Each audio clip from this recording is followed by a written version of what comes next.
What if the protein shake you drink after the gym is quietly working less hard for you than the one in the hand next to you? That is not a gym myth. It is the conclusion of the largest comparison ever done between plant protein and animal protein. And today, we are walking through exactly what it found. But before we get to the study, let's talk about muscle itself, because most people do not realize how much of a countdown it actually is. Starting somewhere around your 40s, your body begins losing muscle mass every single year, even if your weight on the scale never changes.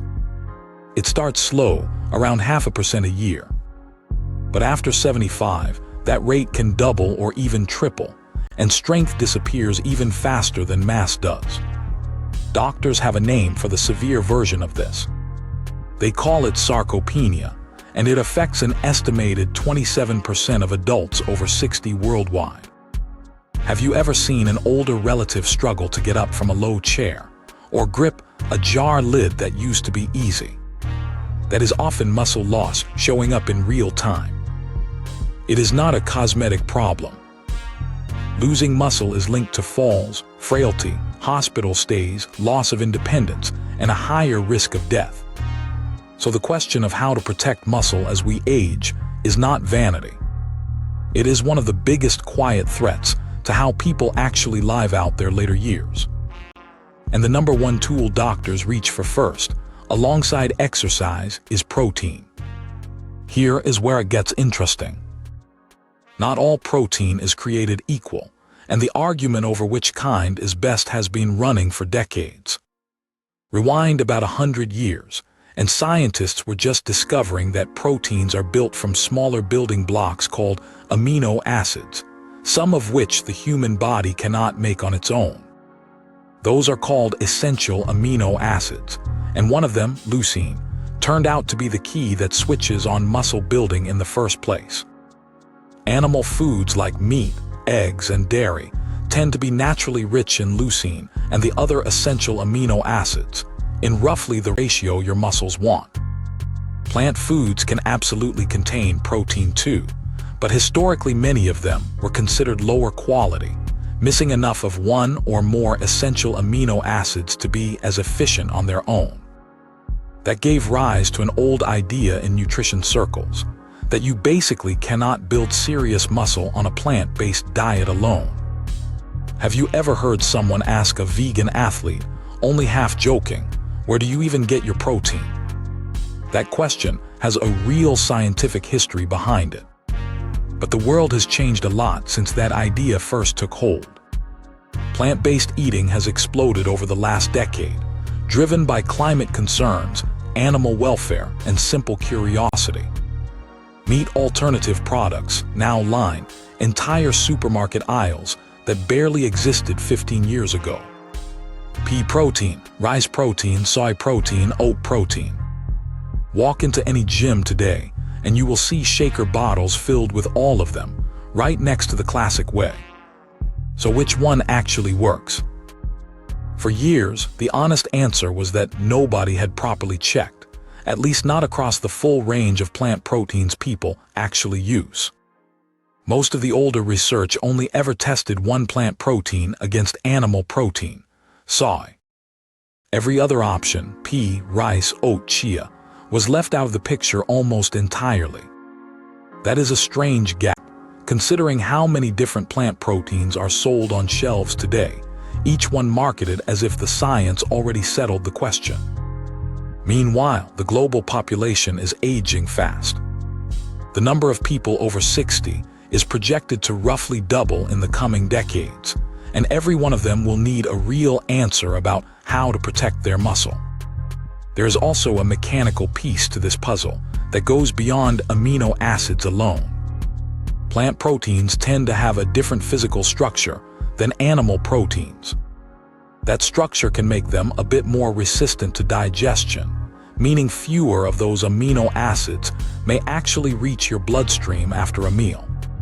So even a plant protein with a decent amino acid profile on paper might behave differently once it is actually inside your body, breaking down and getting absorbed.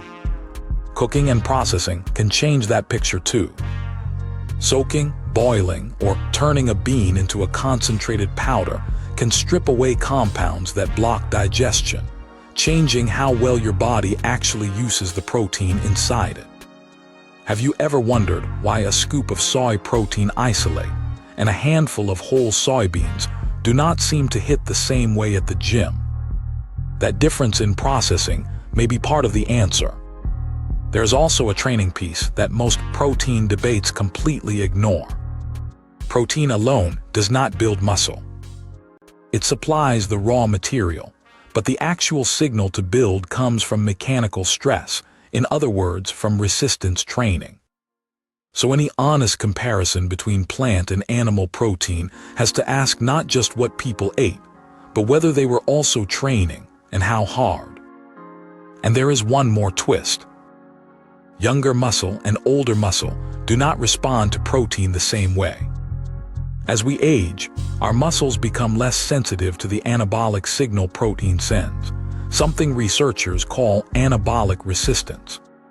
It may mean older adults need not just enough protein, but higher quality protein to get the same building effect. Put all of that together, and you have a genuinely messy, unresolved question. Amino acid profile, digestibility, processing, training status, and age, all tangled together, with decades of scattered, small studies never combined into one clear answer. That is exactly the gap a team at Queen's University Belfast set out to close. Instead of running a new experiment, they gathered every relevant randomized controlled trial they could find, the gold standard of clinical evidence, and combined the data into one giant analysis. They searched 5 major research databases and ended up with 43 trials that fit their criteria. Real people, matched for calories and grams of protein, comparing a plant protein directly against an animal protein. 30 of those trials, covering 1,538 people total, had enough comparable data on muscle mass to combine into a single pooled result. It is the most complete side-by-side comparison on this topic published to date. So what did they find? Across all 30 trials, people on animal protein gained slightly more muscle mass than people on plant protein, a small but statistically real difference. It was not a dramatic gap. On the scale researchers used to measure effect size, this result landed right at the boundary of what counts as small at all. But split the data by age, and something unexpected shows up. The advantage for animal protein was clear in adults younger than 60, but it disappeared almost completely in adults 60 and older. That is the opposite of what you might expect, since older adults are usually the ones told they need higher quality protein the most. The researchers think it likely comes down to how many trials exist in each age group, far more in younger adults, giving that group more statistical power to detect a small effect. Then came the detail that matters most for anyone standing in the supplement aisle. Soy protein specifically performed just as well as milk protein. No measurable difference at all across 17 separate trials. But the other plant proteins told a different story. Rice, chia, oat, and potato protein combined showed a clearly weaker effect on muscle mass than animal protein, and full plant-based diets performed worse than matched omnivorous diets too. Muscle strength itself barely cared where the protein came from at all. No meaningful difference between plant and animal protein for upper body strength, or for physical performance tests like walking speed. The one exception showed up again in adults over 60. Animal protein edged out plant protein specifically for lower body strength, things like leg press and squat performance. And resistance training changed everything. The advantage of animal protein over plant protein was much bigger in people who were also lifting weights than in people who were not training at all. So here is the real, unglamorous takeaway. If you are not training, protein source barely matters either way. If you are, and you eat mostly plant-based, soy protein paired with resistance training appears to close almost all of the gap with an omnivorous diet. Getting enough protein in the first place and pairing it with real resistance training still matters far more than obsessing over its exact source. Which brings us back to that shaker bottle question from the start.